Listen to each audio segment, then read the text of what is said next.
It's a beautiful summer day here in Edinburgh, Scotland, and we're here to report on a number of things, including history, tourism and community affairs. A recent controversy in Scotland is about the General Assembly of the Church of Scotland having accepted a report on Israel which has been widely condemned by Jewish groups and the Israeli government as anti-Semitic. Mr. Ephraim Borowski, the leader of the Scottish Council of Jewish Communities, has been closely following this concern and will update us on this following these messages.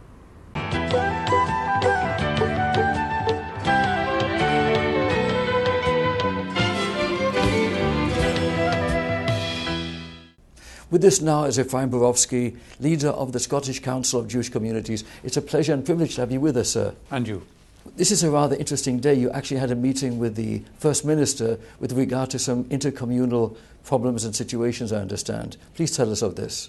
Yes, the Scottish Government takes hate crime, and particularly religious hate crime, very seriously. And the statistics for this year were published just at the end of last week. And I got a phone call on the day from the relevant minister, the community safety minister, and then an invitation with other religious leaders to meet the First Minister this morning, who wanted to talk about these figures and what the government could do to help and what we can all learn from it. And it was a very valuable, very positive meeting. Sir, there's been some controversy recently regarding the Church of Scotland and some anti-Israel comments allegedly. Yes. What really concerned us, I think, wasn't only that the report that the Church of Scotland has now adopted at its General Assembly 3 weeks ago was anti-Israel. We're candidly quite used to that. But this broke new ground, this crossed a new line, because the argument that it was bringing to that debate was essentially in the guise of theology.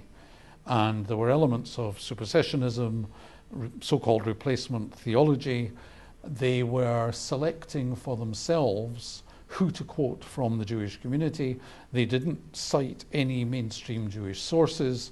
They essentially made up a case for their own conclusion. And I think universally across the Jewish community, we found this offensive. What do you anticipate the future will be regarding this controversy?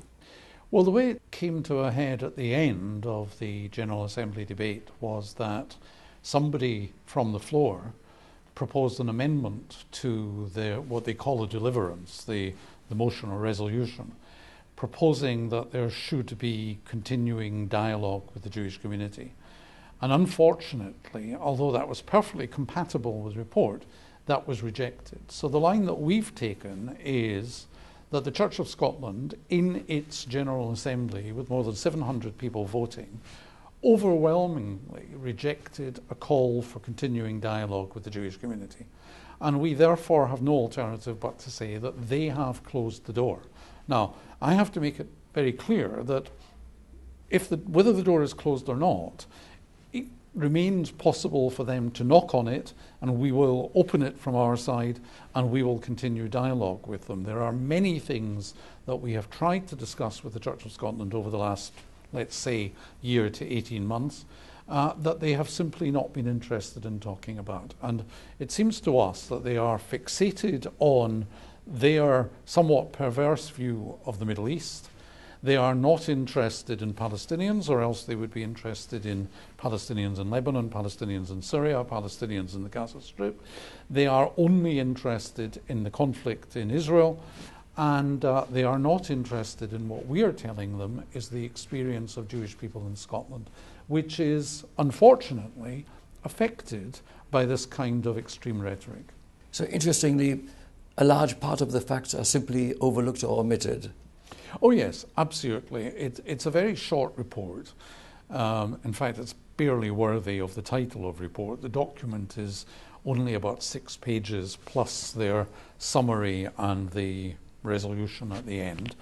And as I say, they are incredibly selective in their choice of history, in their choice of sources, in their theology, and it is simply not something that any scholar would find recognizable.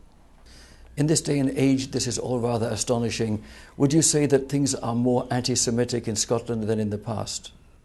Well, I have to say that Scotland in general is not rife with anti-Semitism. The anti-Semitism statistics, the anti-Semitic crime statistics that we've been discussing with the First Minister are remarkably low. And by comparison with reported anti-Semitic crime throughout the United Kingdom, they run at approximately a third of the level that you would expect pro rata. But nonetheless, a single incident is an incident too many. And what we're being told by our own members, and there are Jewish people not just in the cities, the larger communities, but scattered throughout Scotland, what people tell us, even in very remote locations, is that they're subject to anti-Semitic abuse. They overhear anti-Semitic conversations, and they report that back to us. And really what we are concerned about is that there is much of this is a side effect of the hyperbolic rhetoric that people use about Israel.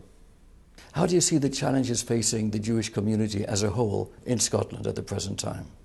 As a whole, as I've said, it is a welcoming place to be. It's often been said that Scotland is one of the very few parts of Europe that the Jewish community has never been expelled from.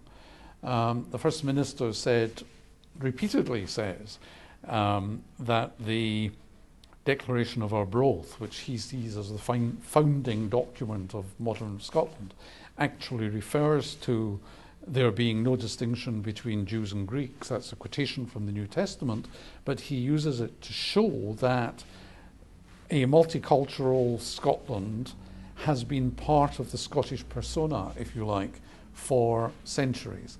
And I think it's undoubtedly true that the Scottish government and opinion leaders in Scotland are genuine in their intent to create an inclusive, welcoming Scotland.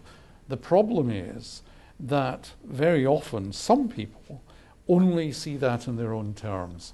And what I think we have to do is to educate those same opinion leaders to see things through our eyes so that they recognize what it is that gives offense to us and not reply, well, it's unreasonable for you to take offense at that.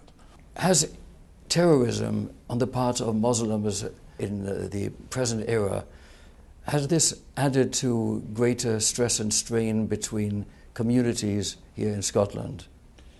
Fortunately, no. We have a good relationship through interfaith organisations, inter-community organisations with the Muslims.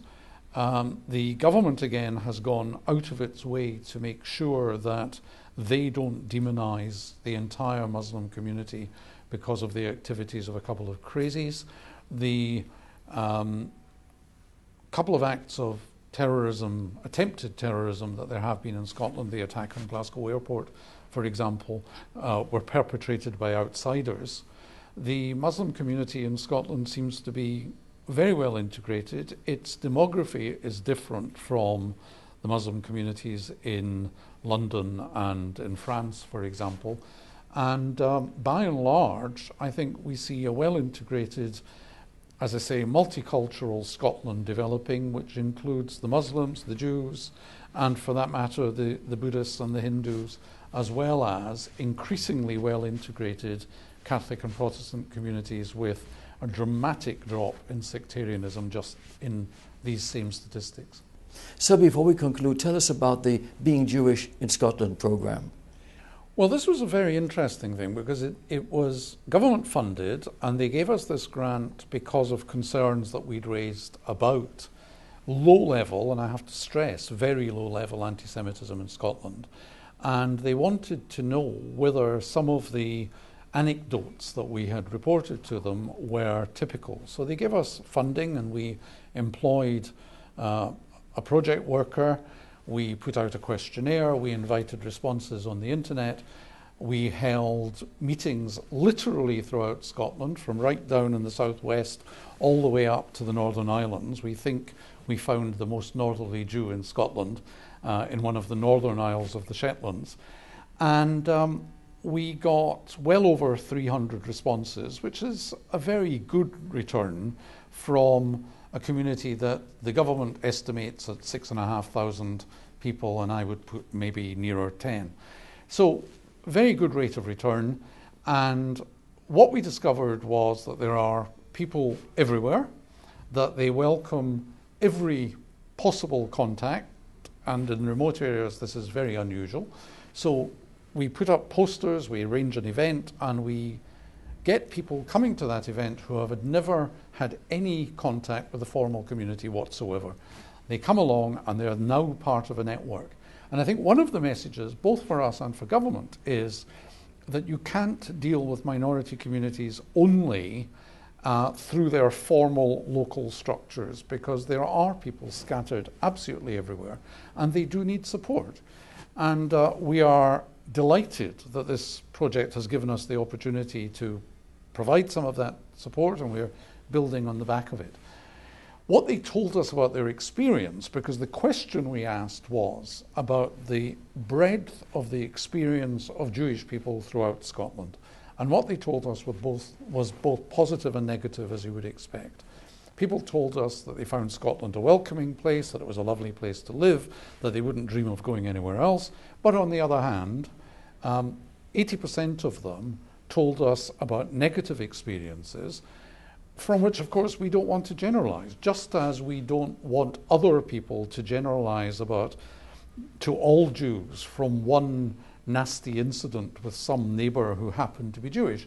We equally don't want to generalize to all Scots from one or two nasty incidents that Jewish Scots have had with their neighbours. So we need to be extremely careful. But there is negativity. We've had everything from old-fashioned anti-Semitic canards that pointing the finger at a 10-year-old, "You killed Jesus," all the way through the range to the more modern manifestations of anti-Semitism, which may be masquerade as extreme anti-Zionism, but are taken to the point where somebody wearing a kippah on a train is asked, "So you enjoy killing Palestinian children?" Or other examples of that kind. So there is a very great mix, but I have to come back to the overarching picture that people feel welcome here. They feel that the authorities put themselves out to make them feel welcome, to make adjustments, whether it's education or the health system, whatever it might be.